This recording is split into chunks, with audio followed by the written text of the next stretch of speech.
ओम नमः शिवाय। श्री शिवाय नमस्तुभ्यम। फ्रेंड्स, आज मैं आपको जो है पितृदोष से जुड़े हुए कुछ उपाय बताऊंगी जो पूज्य पंडित प्रदीप मिश्रा की कथा के द्वारा सुन करके बहुत ही आराम से आसानी से मैं आपको बताऊंगी। इन उपायों को यदि आप कर लेते हैं तो आपके घर से सदैव के लिए पितृदोष समाप्त हो जाएंगे। जो भी काल सर्प दोष है उसका निवारण हो जाएगा। यदि आपके घर में आपकी संतान किसी बुरी संगति में पड़ गई है, यदि आपका नौकरी व्यापार आदि में रोजगार में बहुत दिक्कत आ रही, घर में अशांति का माहौल है, झगड़े लड़ाइयाँ हमेशा बने हुए हैं, सुख समृद्धि नहीं है और आप कर्ज में डूबे हुए हैं, गरीबी आपका पीछा नहीं छोड़ रही है और परिवार के हर एक सदस्यों के पीछे ही आप बीमारी के पीछे आपके पैसे ज़्यादा से ज़्यादा जा रहे हैं, लड़की हैं, कन्याएं हैं, उनकी शादी विवाह में रुकावट आ रहा है, तो इन सब का कारण कहीं ना कहीं पितृ से जुड़ी भी समस्याएं हो जाती हैं। तो इनको उनके निवारण के लिए जो है प्रदीप मिश्रा जी ने, पूज्य पंडित प्रदीप मिश्रा जी ने जो उपाय बताए हैं आज मैं आपको इस वीडियो के माध्यम से बताऊंगी। तो चलिए शुरू करते हैं। उससे पहले मेरे चैनल को लाइक कर लीजिए, शेयर और सब्सक्राइब करना ना भूलें। तो चलिए शुरू करते हैं। पहला उपाय यह है कि आपको 4 लोहे की कील ले लेनी है।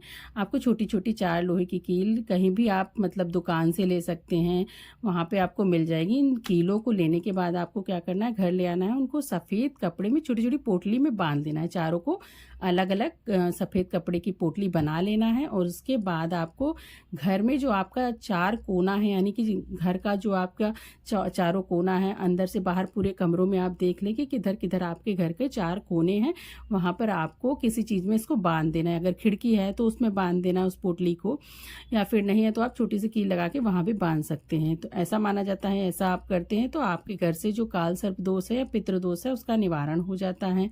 साथ ही साथ दूसरा उपाय मैं आपको बताती हूँ। आपको क्या करना है, 2 समी के पत्ते लेना है और उसके बाद लेने के बाद आपको महादेव के शिवलिंग के पास चले जाना है, मंदिर चले जाना है और वहाँ पे उत्तर दिशा की ओर मुख करके आपको खड़े हो जाना है।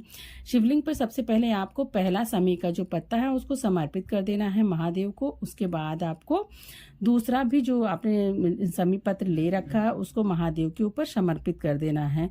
और फिर उसके बाद आपको क्या करना है, और समर्पित करने के बाद आपको उन दोनों पत्तों को एक एक करके उठा लेना है और उसके बाद आपको उसको अपने घर ले आना है। घर ले आने के बाद आपको जो आपका घर का मुख्य दरवाजा है, जहाँ से आपका प्रवेश माना जाता है, उसके दोनों कोनों पे किनारे चौखट पर उन दोनों शमी पत्रों को रख देना है। किनारे किनारे बिल्कुल रख दें और उसके बाद आपको रखते समय आस्तिक मुनि का आपको नाम ले लेना है और कुछ देर के लिए उन पत्तों को वहाँ पर पड़े रहने देना है।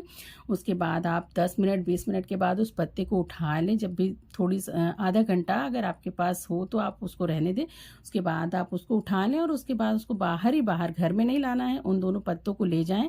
कोई नदी अगर आपको पड़ जाती है आसपास हो, कोई तालाब हो या फिर कोई पेड़ हो उसके नीचे, पीपल के पेड़ के भी नीचे उसको आप छोड़ सकते हैं, उसको प्रवाहित कर सकते हैं नदी में भी। तो ऐसा माना जाता है यदि आप ऐसा कर लेते हैं तो आपको स्वप्न में अगर सर्प दिखाई दे रहा है या फिर आपको काल सर्प दोष है या फिर आपके घर में पितृदोष है तो उसकी समाप्ति हो जाती है।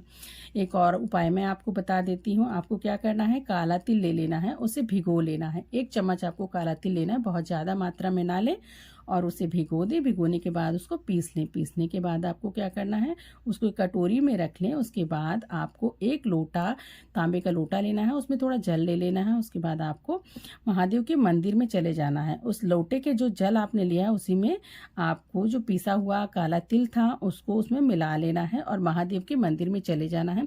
सबसे पहले आपको उस जल को मंदिर में जाने के बाद वहाँ ऐसे मंदिर में जाएं जहाँ पर आपको पीपल का वृक्ष भी हो। तो उसके बाद आपको उस पीपल के वृक्ष के पास जा करके आपको उस जल का आधा हिस्सा, यानी पूरा समर्पित नहीं करना है, आधा हिस्सा आपको दक्षिण मुख की ओर खड़े होकर के, अपना जो मुख है उसको दक्षिण की ओर करके, क्योंकि पीपल में जो भी जल छोड़ा जाता है उसका, और वो भी पितृदोष में, उसको दक्षिण मुखी होकर ही छोड़ना चाहिए। तो आप उसमें समर्पित कर दें आधा जल। और समर्पित करने के बाद आपको पिपलेश्वर महादेव का नाम अवश्य लेना है और जो भी आपका पितृदोष, आपके घर में जो भी दिक्कत हो वो एक बार स्मरण जरूर लाएं और उसको आधा जल समर्पित करें। उसके बाद शेष बचा हुआ जो आधा जल है उसको महादेव के शिवलिंग पर उत्तर दिशा की ओर खड़े होकर के आपको धीरे धीरे समर्पित करना है और आपको शंभेश्वर महादेव का नाम लेना है। शंभेश्वर महादेव का आप नाम लेते हुए आपके घर में जो भी पितृदोष है, जिससे आप ग्रसित हैं, आपके घर में कोई बीमारी है, जो व्यवधान है, नौकरी व्यापार में कन्या है उसका विवाह नहीं हो रहा, जो भी आपकी समस्या हो जिससे आप परेशान हैं, वह सब महादेव के सामने आपको कह देना है शंभेश्वर महादेव का नाम लेकर के।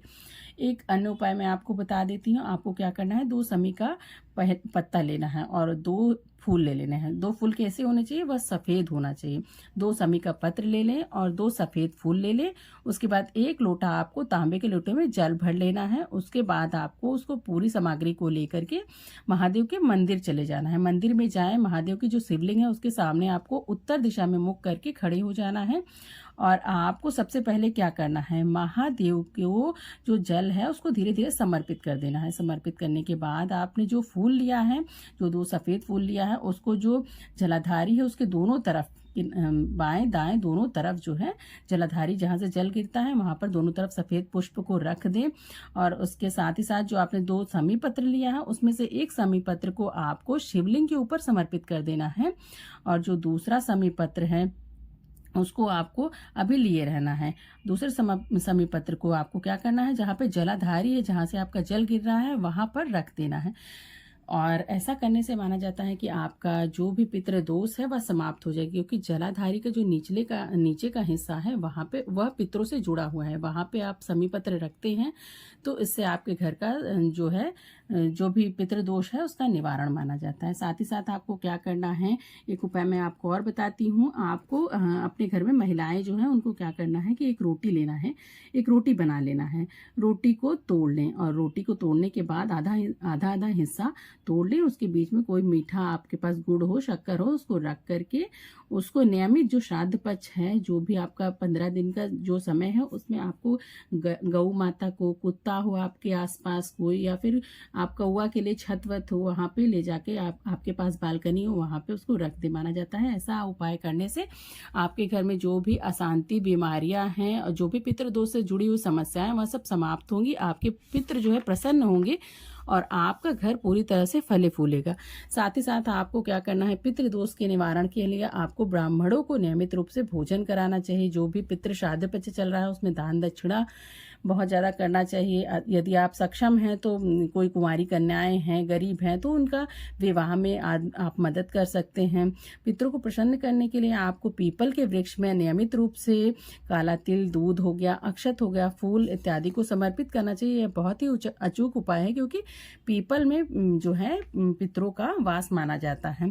पितृपक्ष में रोजाना शाम के समय आपको तेल का दिया जलाना है और जो भी तेल का दिया जलाएं आप उसको दक्षिण दिशा की ओर जलाएं। जरूरतमंदों को अवश्य ही दान करें और पितरों से आप जो है पितृपक्ष में नियमित रूप से जो है उनसे क्षमा मांगे कि हमसे जो भी गलती हुई हो भूल चूक से उसको माफ़ करें और हमारे घर में सुख समृद्धि का वास हो, ऐसी कृपा करें। और साथ ही साथ आपको क्या करना है, जो आपके आसपास पीपल का पेड़ हो वहाँ पर भी आपको देसी घी का दिया जलाना चाहिए। और जलाने के साथ आपको क्या करना है, यदि आपके पास आसपास कोई पीपल का पेड़ नहीं है तो आप किसी भी ऐसे पेड़ में जला सकते हैं। समी के पौधे में, पेड़ में आप जो है दिया जला सकते हैं, बेलपत्री में जला सकते हैं। और साथ ही साथ आपको ओम सर्व पितृ देवाय नमः मंत्र का जाप करना है। ऐसे मंत्र का जाप करने से जो भी आपका पितृ दोष होगा, काल सर्प दोष होगा, वह सब समाप्त होगा। और जो भी आपकी जो संतानें हैं बुरी संगत में लग गई हैं उनका भी निवारण होगा, वो भी जो है सही मार्ग को पकड़ेंगी। और जो नौकरी व्यापार में आपकी दिक्कत आ रही है, व्यवधान आ रहा है, वह सब भी धीरे धीरे सुधरने लगेगा। घर में अशांति का माहौल है, झगड़े हो रहे हैं, समृद्धि नहीं है, सुख समृद्धि नहीं है, तो वह सब भी सुधार होने लगे। कर्ज की समस्या, गरीबी, बीमारी, शादी में अगर रुकावटें आ रही हैं तो सारी समस्याएं जो है धीरे धीरे समाप्त होने लगेंगी। आप खुद ही इस चीज़ को महसूस करेंगे। फ्रेंड्स, आशा करती हूँ आपको मेरे द्वारा बताई गई यह जानकारी अच्छी लगी होगी। ऐसे ही मेरे चैनल के साथ जुड़े रहें और मेरे चैनल को लाइक, शेयर और सब्सक्राइब करना ना भूलें। धन्यवाद।